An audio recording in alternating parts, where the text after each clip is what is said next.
Hola, buenos días. En primer lugar, agradecerles la asistencia de parte de CEDE, entidad organizadora de estos desayunos. Hoy tenemos la suerte, yo diría la mucha suerte, de contar con Emilio Ontiveros, que es de sobra conocido, pero no obstante vamos a hacer una pequeña introducción, aunque su currículum yo creo que está más que acreditado. Emilio Ontiveros es licenciado y doctor en Ciencias Económicas. Trabajó durante más de 7 años en empresas industriales del ámbito nacional antes de iniciar su carrera como profesor universitario, catedrático en Economía de la Empresa en la Universidad Autónoma de Madrid, de la que fue vicerrector durante 4 años. Fundador y presidente de AFI, Analistas Financieros Internacionales, de la que ahora se cumplen 25 años. Es autor, además, de varios libros y de numerosos artículos y colaboraciones en revistas especializadas. Colabora habitualmente en diversos medios de comunicación y ha recibido diversos premios en su actividad investigadora y de divulgación de la economía. En 2010 se le concede la medalla de las Jornadas de Alicante sobre Economía Española como profesor de Economía destacado por sus aportaciones al conocimiento de la economía española.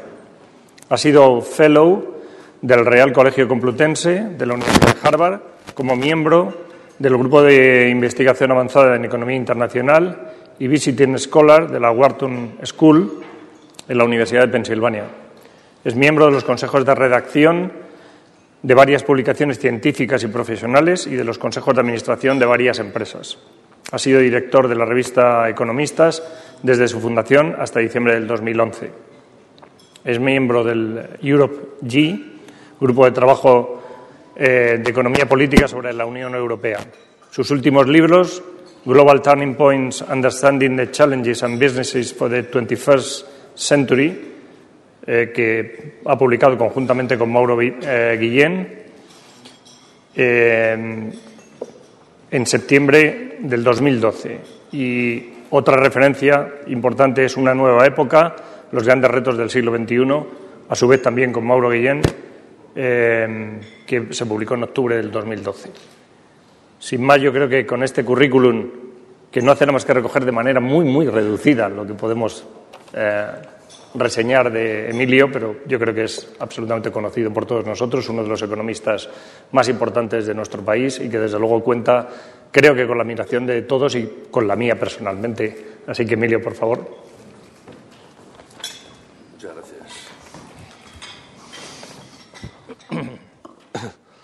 Bien, buenos días. Déjenme que lo primero que haga sea dar las gracias a los buenos amigos, a Manuel, por haberme dado la oportunidad de poder compartir con una audiencia tan cualificada algunos elementos, algunas de las piezas analíticas con las que hoy se puede interpretar la situación económica y financiera de nuestro país y, sobre todo, las posibilidades de recuperación tras una crisis ciertamente larga, pronunciada y compleja. Ninguno de los que estamos aquí, ni siquiera los que tenemos más edad, reconocemos en la historia económica de nuestro país una combinación de elementos como los que de alguna forma están condicionando la evolución de la economía española. Ninguno de los que estamos aquí habíamos visto una crisis en las economías avanzadas, inicialmente desencadenada en el sistema financiero estadounidense, que de forma tan rápida contaminara a la consecución más importante que tiene Europa, que es la unión monetaria. Al día de hoy, 5 años y medio de la emergencia de aquella crisis, Europa sigue siendo el centro de su mayor, diría, de sus mayores costes. En Europa tenemos una crisis real que se pone de manifiesto en una recesión recesión literalmente hablando en la eurozona, con una tasa de paro que va camino del 12%, mientras que la paradoja es que en Estados Unidos, que es donde emergió la crisis, están creciendo a ritmos del 2%. Es poco para ellos, pero crecen al 2%, y la tasa de paro está significativamente por debajo del 8%. El segundo elemento que llama la atención en esta especie de contraste de daños que la crisis ha hecho a un lado y otro del Atlántico es que efectivamente en Estados Unidos la vitalidad empresarial está a la orden del día, nacen muchas más empresas de las que mueren, pero en la eurozona la tasa de mortalidad empresarial es elevadísima.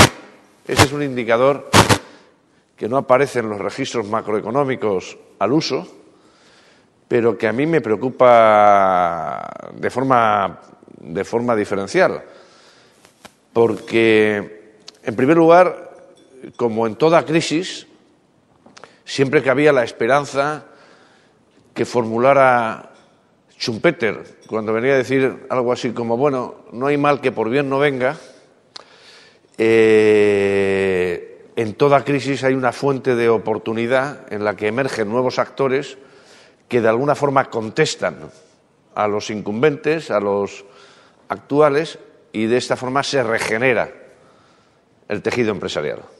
Y es verdad, cuando uno revisa las relaciones de las empresas más exitosas en el último medio siglo, ve que una proporción significativa nació en épocas de discontinuidad, de crisis.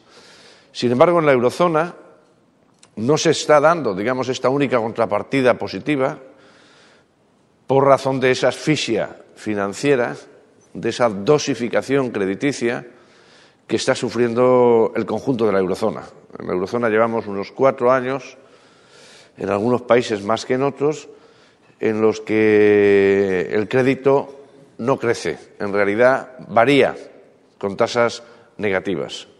Esto hace que la natalidad empresarial, que empresas que podrían estar creando potencial de crecimiento a medio plazo no vean la luz, o incluso otras que están en sectores distantes de los que originaron la crisis tengan dificultades para concretar proyectos de inversión, en última instancia, para ampliar el potencial de crecimiento. Esta es una de las consecuencias hoy todavía no observadas, pero que a medio plazo pueden pasarnos factura, porque la inversión no está creciendo en toda la eurozona. Y si no crece la inversión, insisto, el crecimiento potencial no lo hace. Segundo grupo de consecuencias importantes que estamos sufriendo en Europa es la crisis en los mercados de deuda más significativa, más importante que hayan podido experimentar economías avanzadas. Nunca un bloque de países desarrollados habían sido objeto de tensiones en los mercados de deuda soberana como los que todavía hoy están sufriendo una buena parte de las economías de la eurozona. Lo peor de este asunto es que lo que están cotizando esos mercados de bonos no tiene tanto que ver con las posiciones de endeudamiento público como con el riesgo de fragmentación o de segmentación en el seno de la eurozona. Llevaba razón el presidente del Banco Central Europeo antes del verano o el propio Fondo Monetario Internacional cuando vinieron a decir, bueno, las penalizaciones en las que los mercados de bonos están ejerciendo sobre deuda pública en Italia, en España, por ejemplo, no vienen explicadas al 100% por los fundamentos económico-fiscales de estas economías, sino por la presunción que puedan estar haciendo los inversores en bonos de desenlaces dentro de la eurozona radicales. En el lenguaje un tanto eufemístico del Banco Central Europeo hablaban de riesgo de conversión riesgo de reversibilidad, riesgo en definitiva de que el euro, tal y como nació el 1 de enero del 99, dejáramos de presenciarlo. Y es paradójico, insisto, porque el conjunto de la eurozona no tiene más deuda pública, al revés, que Estados Unidos o que el Reino Unido. No tiene más déficit público que Estados Unidos o que el Reino Unido. Y, sin embargo, los mercados, por ejemplo, están cotizando en términos reales negativos los tipos de interés en Estados Unidos o en el Reino Unido. Cuando uno contrasta, por ejemplo, una economía como la británica, por dejar al lado el carácter, digamos, vehicular que tiene el dólar de los Estados Unidos o la importancia relativa de los Estados Unidos, cuando uno observa por qué una economía como la británica, con mucha más deuda pública que España, con más déficit público, incluso con un sistema bancario no precisamente más sano que el español, y sin embargo está pagando tipos de interés cercanos a cero, y España está pagando ahora mismo el 5,40 por endeudarse a 10 años, la explicación no es otra que la disponibilidad por parte del Banco de Inglaterra de un banco central propio capaz de aumentar la oferta monetaria y financiar su propia deuda con su propia moneda. O lo que sería lo mismo, la disponibilidad de una variable, el tipo de cambio, capaz de adecuarse a las circunstancias de esa economía. Llevaba razón el Banco Central Europeo cuando decía una parte significativa de los tipos de interés con los que cotizan estas economías periféricas no viene explicado por los fundamentos económico-fiscales de ambas economías. Y ese es el problema. Ese es el problema, yo diría, fundamental, porque la existencia de una crisis en los mercados de deuda pública está realimentando, además, ha realimentado esa otra crisis particular en la eurozona, que es una crisis bancaria, mucho más intensa en unas economías que en otras. Afortunadamente, hoy, esta noche, se ha llegado a un acuerdo mediante el cual, creo yo, se va a romper esa especie de círculo vicioso que existía entre las posiciones de deuda pública y la salud bancaria. Y es que va a haber una unión bancaria a partir del 2014. En definitiva, para entendernos, vamos a disponer en Europa, en la eurozona en concreto, de un esquema de mutualización de deudas de los propios sistemas bancarios. Con lo cual, la posibilidad de que en algún sistema bancario nacional haya algún episodio de crisis de carácter sistémico va a quedar significativamente neutralizada. Yo creo que es una muy buena noticia. Es verdad que a la misma cabe interponer alguna objeción más o menos de alcance, el tamaño de los bancos objeto de supervisión, el periodo, el momento de entrada en vigor de esa supervisión, etcétera, etcétera. Pero en lo esencial, creo que es un paso en la dirección correcta de fortalecimiento de la dinámica de integración europea y dos, una suerte de cortafuegos que va a impedir lo que en España hemos estado sufriendo de forma particularmente intensa todavía, se podría decir que hasta ahora. Y es que en la economía española ese bucle diabólico, ese círculo vicioso que hemos visto en la eurozona se ha particularizado con mucha más intensidad. Tres problemas, básicamente, se podría decir, tres tractores de ese círculo. Uno, un sistema bancario que al inicio de la crisis tenía el 52% de sus activos invertidos en aquellos de naturaleza inmobiliaria o vinculados a la construcción residencial y, por lo tanto, protagonistas del desplome, protagonistas del origen de la crisis. Esta es una crisis en Estados Unidos también, motivada por un desplome en el precio de los activos inmobiliarios. Ese era un problema, un sistema bancario muy especializado en retail banking y, por tanto, muy expuesto a los avatares del ciclo económico, al aumento del desempleo, a la caída de la demanda interna, un sistema bancario muy expuesto al endeudamiento, pero no al endeudamiento público inicialmente, sino al endeudamiento privado. Porque el hecho diferencial de la economía española, como saben, frente a otras, no fue tanto el stock de deuda pública que tuviéramos al inicio de la crisis, sino el stock de deuda privada. Y es que, entre unas cosas y otras, las empresas y las familias españolas habían alcanzado más de un 200% del PIB en pasivos. Ningún país, el Reino Unido, ningún país se aproximaba a un volumen de pasivos tan importante. La deuda pública, en el caso español, en diciembre del 2007, era la más baja de Europa, después de Luxemburgo. Era un 36% del PIB. El déficit público, recuerden, en el 2007 no existía. Había un ligero superávit. Ese era el cuadro. Incluso se podría decir, ahora hay algunos colegas que de forma un tanto irónica dicen, hombre, no teníamos la banca mejor del mundo, de Europa, pero es verdad que la foto fija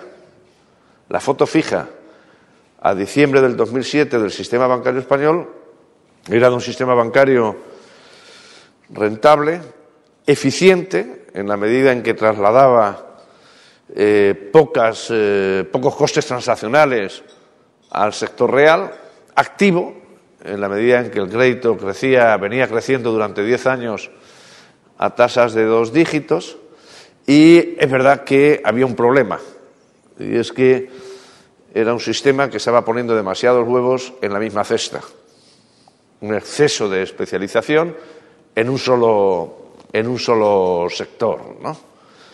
Por lo tanto, cuando sobreviene la crisis y lo primero que se visualiza en la economía española, como ocurrió en Irlanda, en el Reino Unido y desde luego antes en Estados Unidos, lo primero que vemos es una caída en los precios de los activos inmobiliarios y un desplome en el sector de la construcción residencial. La calidad de los activos del sistema bancario se deteriora de forma muy significativa. Y además se crean las condiciones para una erosión en esa calidad de los activos a medio plazo por razón del aumento del desempleo hasta niveles insospechados. En diciembre del 2007, recuerden, la economía española tenía una tasa de paro del 8%. Era el promedio de Europa. Pero claro, es que en diciembre del 2007 el sector de la construcción residencial en nuestro país representaba algo así como el 12% del PIB, también en términos de empleo. Por lo tanto, cuando se frena la actividad en ese sector y se desploman los precios, mandamos de forma casi automática al desempleo un contingente de población ciertamente significativa, ¿no? Por lo tanto, crisis bancaria. Importante, además. 2, crisis de deuda pública. Desgraciadamente contaminados por lo que fue la crisis inicialmente griega, luego irlandesa, portuguesa, y por la presunción razonable por parte de los inversores, por parte de la comunidad financiera internacional, de que aun cuando la deuda pública española no era alta, la ausencia de actividad económica privada podría motivar una suerte de conversión de la deuda privada en deuda pública, como así ha sido, a través de 2 vías, cuando menos. Uno, como consecuencia de la caída de la recaudación brutal y el aumento del gasto público en alguna de esas partidas que los macroeconomistas llaman estabilizadores automáticos, subsidios, etcétera, es verdad. Pero 2, conversión de la deuda privada en deuda pública como consecuencia de la necesidad de intervención directa con dinero público en apoyo en particular del sistema bancario, pero no solo. Por lo tanto, España, efectivamente, que partía de una situación equilibrada en las cuentas públicas, es uno de los países que experimenta un mayor deterioro en el déficit público en los años de crisis, y todavía. Lo peor de todo es que buena parte de esa deuda pública está en los balances bancarios. Y, por lo tanto, la presunción en los mercados de bonos de que España puede ser una de las economías con mayor riesgo de solvencia ha actuado deteriorando las cotizaciones de nuestros bonos públicos y, por lo tanto, erosionando de forma adicional los balances bancarios. Es decir, alimentando ese círculo vicioso que anoche ha tratado de atajar la Unión Europea. Entre los balances bancarios, los bancos nacionales son los principales tenedores de deuda pública de sus países. En Italia, en Francia, en Alemania, desde luego en España. Atajando esa contaminación entre balances bancarios y deuda pública, entre deuda pública y balances bancarios. Y la tercera pieza de ese bucle, en el caso de la economía española, es una recesión, es una contracción continuada en el ritmo de crecimiento del PIB. Este año probablemente lo cerraremos con una contracción del 1,5 y el año que viene no va a ser fácil que esa tasa de variación negativa sea inferior al 1,5. En realidad, a medida que se han ido produciendo previsiones por parte de la OCDE, las últimas, la propia Unión Europea, el Fondo Monetario Internacional, la revisión de esas previsiones nos ha ido acercando más al 2% de contracción que al 1,5%, con una tasa de paro que previsiblemente se va a ir algo por encima del 26%.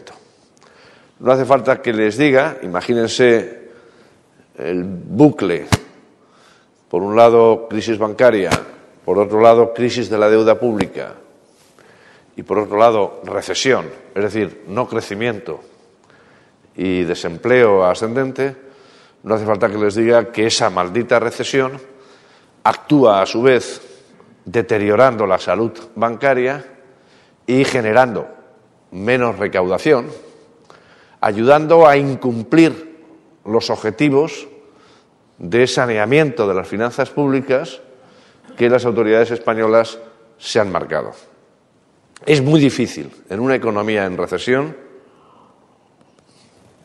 en una economía en la que no crece el crédito, en una economía en la que la tasa de mortalidad empresarial es relativamente elevada, es muy difícil generar aumentos en la recaudación tributaria, aun cuando estos vengan precedidos de aumentos en las tarifas. España ha sido uno de los pocos países de Europa, de la OCDE, que en el propósito de saneamiento de las finanzas públicas, de reducción del déficit público, no solo ha llevado a cabo programas de ajuste por el lado del gasto, sino que ha elevado las tarifas en las dos principales figuras tributarias, en el impuesto sobre la renta y en el impuesto sobre el valor añadido. Pero si las bases sobre las que se calculan esos impuestos no ascienden, la recaudación no asciende lo suficiente. Si la renta de las familias no crece, es difícil que aumente de forma significativa el impuesto sobre la renta, por mucho que se aumente la tarifa. Y las rentas no están creciendo. No están creciendo por dos razones. Una, porque hay un aumento del desempleo significativo. Dos, porque la contención de las rentas salariales está siendo la contrapartida en muchas empresas al mantenimiento del empleo. Por lo tanto, la contención salarial es el resultado y con ello, lógicamente, la estabilidad, cuando no la reducción, en la recaudación tributaria. Y en las figuras de imposición indirecta ocurre otro tanto de lo mismo. Si no hay un aumento del volumen de tráfico, del volumen de intercambio de bienes y servicios, por mucho que se eleven las tarifas, es difícil que haya incrementos en la recaudación significativos, ¿no? Ese es de alguna forma, el cuadro básico que ayuda a entender las dificultades para que las finanzas públicas españolas se ajusten a unos propósitos, los de Europa, en particular los de las autoridades alemanas, que no son nada conciliables, en mi opinión, con la situación recesiva que vive el conjunto de la eurozona. Ninguno de los países en Europa, sujetos a ajustes fiscales más o menos severos, está cumpliendo sus objetivos. En el caso español no se puede decir que no sea por falta de voluntad, ni mucho menos. Las autoridades ya desde el fin de semana famoso del 8 o 9 de mayo del 2010 hubo un intento claro, una pretensión de cambio en la política presupuestaria hacia una más restrictiva. España, recuerden, fue el primer país que anunció la incorporación en su Constitución, luego sería a través de una ley orgánica, de un límite al crecimiento del déficit público estructural, cosa que todavía no han anunciado ningún otro país, más allá de Alemania, que lo tenía desde el 2009. España ha dado, en general, en su historia como miembro de la Unión Monetaria, pasos en la dirección de cumplimiento de todos sus compromisos. España ha incumplido menos el Pacto de Estabilidad y Crecimiento que la propia Alemania o que Francia.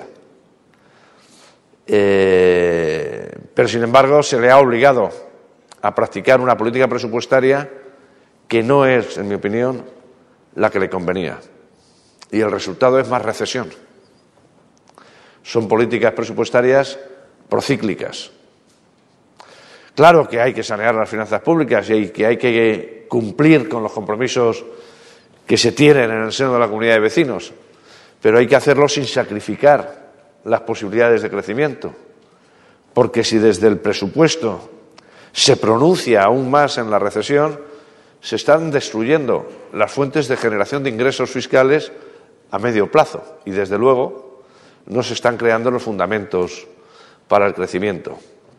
Y es que Europa, sobre todo a través de la inspiración de las autoridades alemanas, ha aplicado la misma terapia a todas las economías con independencia del origen de sus males. Es como como cuando uno iba a la enfermería en la mili, durante la mili, ¿no? Se formaban unas colas allí en la enfermería por la mañana y estaba siempre un enfermero y un médico con una bata blanca, íbamos entrando uno a uno, confesábamos nuestras dolencias y con bastante independencia de lo que dijéramos, echaban mano de un bote y nos daban a todos la misma medicina. ¿Qué te pasa? He tenido una luxación, tómate 2 de estas. He tenido un problema de insuficiencia respiratoria y tengo un problema serio, tómate 2 de estas. Claro, España no tenía un problema de finanzas públicas. España no tenía un problema de estabilidad en la deuda pública, ni mucho menos. Pero se aplicó la misma terapia, las mismas píldoras que a Grecia, que tenía un problema de deuda pública brutal, que además había hecho trampas en la contabilidad y que tenía un déficit público desbocado. O a Italia, que tenía y que tiene una deuda pública camino del 130% de su PIB. Pero todavía al día de hoy, a pesar de estos 5 años de caída en la recaudación, nuestro país tiene una deuda pública inferior a la alemana. Y el déficit público que hay en nuestro país tiene fundamentalmente su origen en el desplome de la actividad económica privada. Y la contaminación al sistema bancario inicial, desde luego la más agresiva, no está en las finanzas públicas, sino en unas finanzas privadas de las familias y de las empresas históricamente elevada. Por lo tanto, aplicar terapias que son depresivas no facilitan ni la solvencia del sistema bancario ni la solvencia del sector público. Y ahí Europa se ha equivocado. Esa es la razón fundamental que al día de hoy, 5 años y pico después de emergencia de la crisis, ayuda a entender por qué el comportamiento de la economía americana, origen de la crisis, es mucho más satisfactorio que el de las economías de la eurozona. ¿Por qué creen que Estados Unidos crece al 2% y tiene una tasa de paro del 7 y pico por ciento? Porque desde el primer momento las autoridades supieron distinguir entre lo urgente y lo importante. Lo importante, claro, que es sanear las finanzas privadas y públicas, pero cuidado, lo urgente es reanimar al paciente. Y es que en Estados Unidos la memoria de la Gran Depresión está viva. Los errores de la Gran Depresión, donde ante una paralización brutal de la economía y una falta de solvencia en los agentes privados, se llevaron a cabo políticas que no hicieron sino extender la recesión. Por eso, desde el primer momento, incluso en la administración republicana, lo que se hizo fue acordar un paquete de estímulo presupuestario por 687.000 millones de dólares como primera providencia, con la administración Bush en el gobierno, con el fin de que efectivamente sectores como el del automóvil en Detroit o el bancario no crearan más problemas. Por eso Estados Unidos nacionalizó una parte significativa de la banca. Paradojas. El Citigroup, que era el mayor banco del mundo, ha sido propiedad del contribuyente. Todavía está vendiendo la administración acciones a medida que el mercado lo permite. O la mayor compañía de seguros del mundo, AIG, propiedad del contribuyente. Por eso la Reserva Federal, a pesar de que estaba presidida por una personalidad nombrada por George Bush, pero afortunadamente uno de los académicos vivos que mejor conoce lo que supuso la Gran Depresión, Ben Bernanke, no le han dolido prendas en llevar a cabo actuaciones absolutamente agresivas, desconocidas en la historia de la política monetaria. Todavía antes de ayer nos decía, mire, que lo sepa todo el mundo, no voy a subir los tipos de interés del nivel cero hasta el 2015. Pero decía algo más, en un banquero central de la proyección de Ben Bernanke, hasta que no vea la tasa de paro por debajo del 6,5%, no voy a alterar la orientación de la política monetaria. Le faltó decir, porque a mí me pagan por procurar que los ciudadanos lo pasen lo menos mal posible. Es lógico. En el trade-off que tiene que hacer un decisor, como nos pasa en nuestras empresas, uno tiene que conjugar efectivamente el carácter agresivo de determinadas terapias e incluso el efecto secundario que algunas de ellas puedan tener sobre la economía, con el riesgo de que nos metamos en un cuadro a la japonesa, o peor, en un cuadro de depresión. Por eso dice, hombre, claro que sí, que puede haber a largo plazo o a medio plazo contraindicaciones, efectos secundarios inflacionistas, que al paciente le salga un salpullido como consecuencia de la administración de una terapia agresiva o que se le caiga el pelo. Pero lo importante es que siga en pie. Entre tanto, ha hecho 3 ediciones de quantitative easing, que es una forma un tanto eufemística de denotar aquello que Milton Friedman caracterizaba como el helicopter drop, cuando decía, si los tipos de interés llegan a cero, no hay amenazas de inflación y la economía no se reanima, suban las sacas de dólares a los helicópteros y extiéndanlas. Yo a mis alumnos les digo, procurando que no caigan todos sobre el mismo sitio para no generar tensiones inflacionistas, pero no hay más remedio. Esa economía crece, esa economía tiene una tasa de paro por debajo del 8%, esa economía, teniendo mucha más deuda pública que nosotros, está beneficiándose del exceso de aversión al riesgo que existe sobre la eurozona.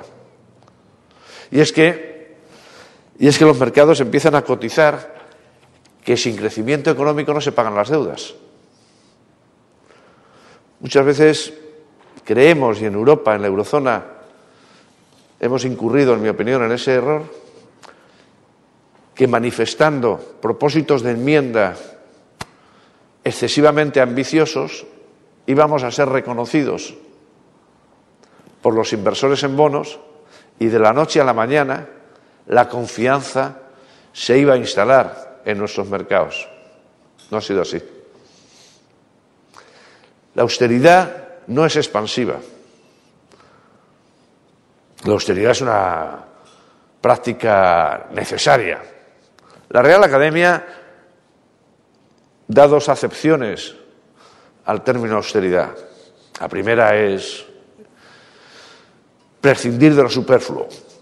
Claro, estupendo, necesario. Sí, en nuestras empresas y en la administración pública, siempre, y en nuestro comportamiento económico individual, por supuesto.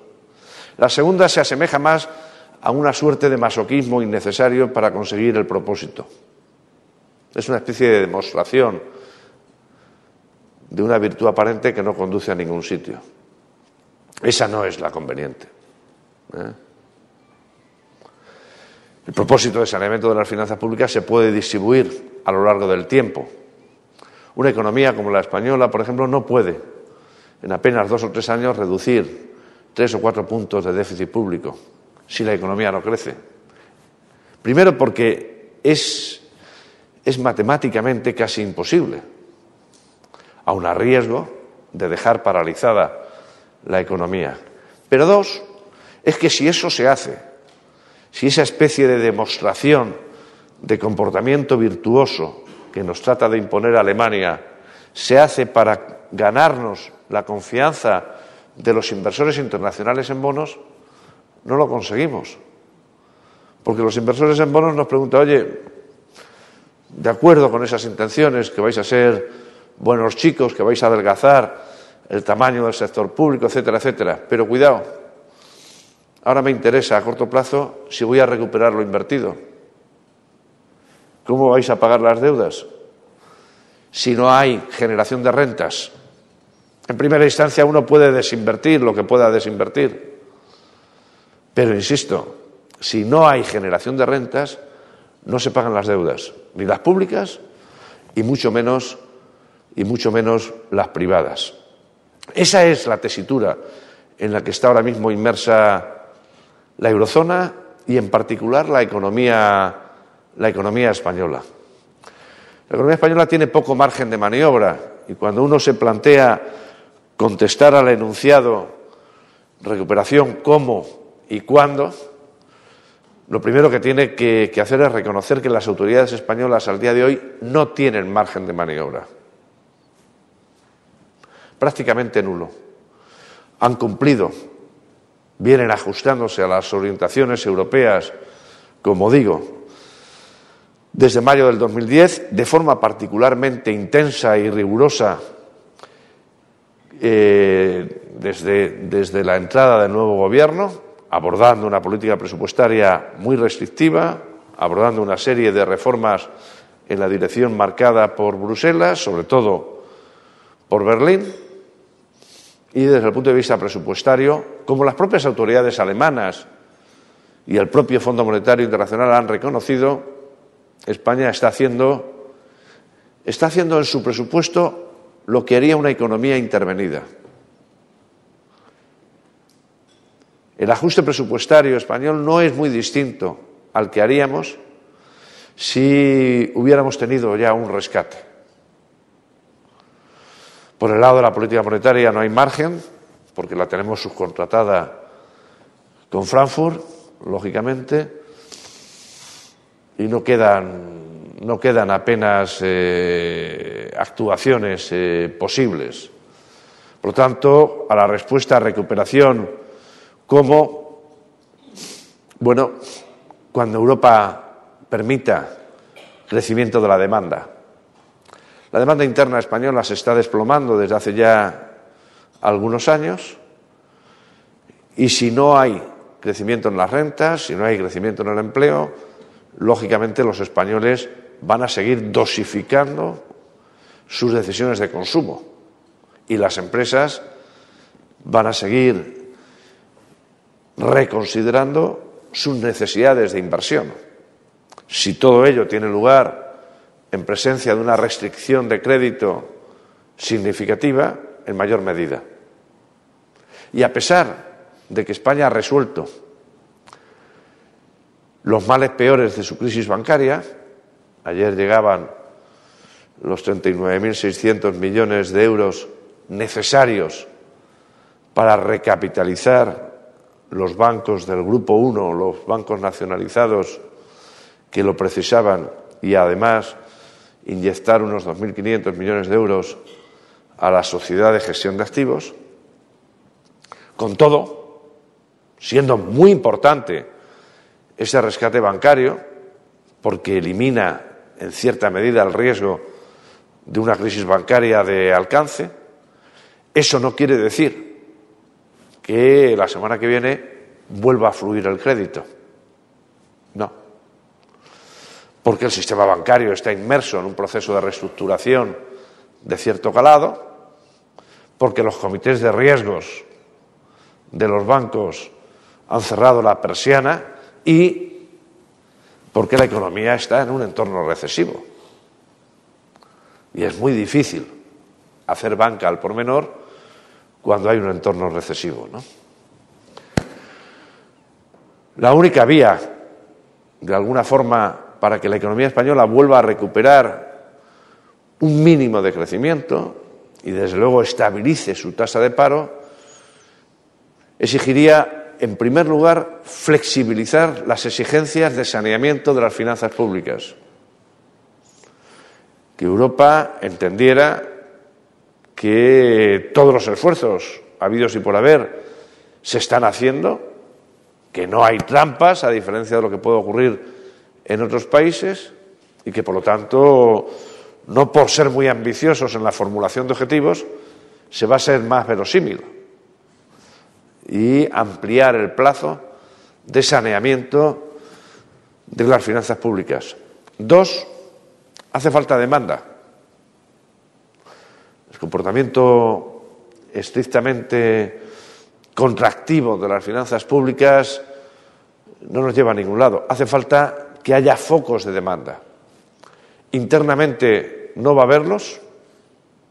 No hay ningún sector que en la economía española pueda liderar un cierto repunte en las ventas. Tiene que venir de fuera. Y fuera, básicamente, pueden estimular su demanda aquellas economías que no están bajo el escrutinio de los mercados de bonos. Desde luego, Alemania. Alemania es una economía excelente y muy competitiva, envidiable. La economía alemana es la única que ha conseguido desde el verano pasado, desde el verano anterior, tener un superávit comercial bilateral con China, venderle a China más de lo que los chinos le venden a ella. Alemania es la única economía del mundo que tiene hoy una tasa de paro inferior a la que tenía al inicio de la crisis. Alemania está cobrando, el Tesoro alemán está cobrando a los inversores en bonos por dejarles comprar sus bonos. tiene tipos de interés reales negativos porque está actuando como trinchera, como refugio, frente a la aversión al riesgo que hay en las periféricas. En Alemania la productividad del trabajo ha crecido de forma envidiable, entre otras cosas porque las rentas salariales apenas han crecido en los últimos 3 años. En Alemania no hay inflación. Por lo tanto, Alemania podría estimular su economía. Alemania, además, está sufriendo ya, en los últimos meses, la ausencia de demanda de algunos de sus principales clientes. Alemania creció en el 2011 un 3 y pico %, pero este año probablemente no crezca más, de un 0,8, 0,9. Puede estimular la demanda y lo podría hacer por 2 vías. Una, con un presupuesto público más agresivo. No lo va a hacer, no va a aumentar el gasto público. Pero sí podría reducir, por ejemplo, alguna figura tributaria como el IVA. Y desde luego lo que sí podría hacer, sin temor a efectos secundarios, es aumentar, es tolerar negociaciones salariales al alza, es aumentar la renta disponible en los alemanes. Eso le vendría bien a Alemania, sobre todo en la perspectiva de unas elecciones en septiembre del año que viene, y desde luego nos vendría de maravilla a quienes somos los principales socios comerciales de Alemania. España Sociedad Anónima tiene a Alemania como su principal cliente, y si mañana la renta de los trabajadores alemanes sube, es altamente probable que no solo pasen un par de días más en las playas de la Costa Brava nuestra, sino que tiren también de la demanda de bienes. Esa es básicamente la actuación en la que cabe esperar. Bueno, se podría esperar también que hubiera un programa de inversiones paneuropeo. Hay margen de maniobra, no mucho, pero podría haber capacidad inversora en torno a los 120, 130.000 millones de euros en programas de infraestructuras, tanto físicas como tecnológicas, bien directamente por parte de la Comisión o sobre todo por parte del Banco Europeo de Inversiones. No hay más. No hay más. Y por lo tanto, no hay muchas posibilidades de que las exportaciones españolas puedan aprovechar un entorno global propicio. Habría que subrayar el excelente comportamiento que han tenido los exportadores españoles. Es más, este es uno de los elementos que invita a ser optimista a medio plazo. Y es que durante la crisis ha habido una generación de ganancias de eficiencia, ha habido un ajuste en muchas de las empresas medianas y pequeñas españolas que han hecho una vez más de la necesidad virtud y ante la sequía de la demanda interna se han buscado la vida bien en los mercados internacionales. Nunca habíamos visto crecimientos continuados de 2 dígitos en las ventas de bienes y servicios al exterior. Nunca habíamos visto un superávit comercial frente a la Unión Europea.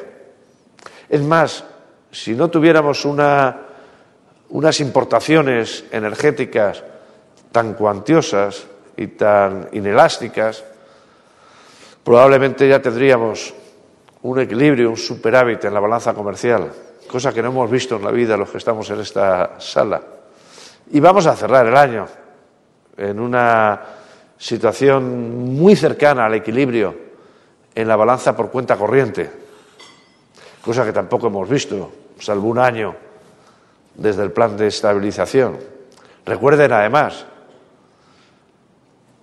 que en diciembre del 2007 el déficit por cuenta corriente de la balanza de pagos española era de los más elevados del mundo, era del 10% del PIB. Y, lógicamente, la reducción en las necesidades de ahorro externo y ese dinamismo en el sector exterior, en unas exportaciones de bienes realmente con un comportamiento muy aceptable y un muy buen comportamiento del turismo, ha hecho ha evitado que el desplome del PIB sea mayor. Pero la continuidad de este buen comportamiento en el sector exterior está condicionada por la demanda que se pueda observar. Y es que ninguno de nuestros grandes clientes, Alemania, Francia, el Reino Unido, va a crecer mucho más en el 2013 que en el 2012. Porque el problema es que la economía global, sobre todo las economías avanzadas, van a tener un comportamiento relativamente plano. Estados Unidos va a repetir la tasa de crecimiento de este año, siempre y cuando a final de este año no se metan en líos y no derivemos en el fiscal cliff, no derive en una situación particularmente comprometida. Europa va a crecer lo mismo prácticamente que este año, incluso algunas economías como la francesa están en una situación algo más adversa que en el 2012, e incluso las economías emergentes, que son las responsables fundamentalmente de que el mundo crezca, no van a crecer más que el año pasado. No van a desplomarse, ni mucho menos. China va a seguir creciendo, pero no lo va a hacer a tasas del 10% a las que nos tenía acostumbrado en los últimos 12 años, va a crecer en torno del 8%. Brasil, que es donde España tiene ahora mismo el mayor stock de inversión extranjera, va a crecer algo menos de lo que lo hizo el año pasado. Por lo tanto, a pesar de las ganancias competitivas de las empresas españolas, los mercados, la demanda exterior va a ser algo menor. Por lo tanto, no habría más remedio que estimular la demanda en Europa para garantizar ya no solo que la economía española salga, afiance su recuperación, sino para que el proyecto de la propia Unión Monetaria no encuentre otra vía de agua, no vuelva a atrancarse en los próximos meses. Yo creo que ya hay evidencia suficiente como para que la austeridad mal entendida dé paso a un estímulo de la demanda que garantice, cuando menos, que economías como la española aproxime su ritmo de crecimiento, ojalá en el 2014, a ese 1,5%, 2%, que es el umbral a partir del cual empezamos a crear algo de empleo, ¿no? Me ocurría esto, ¿no? Sí.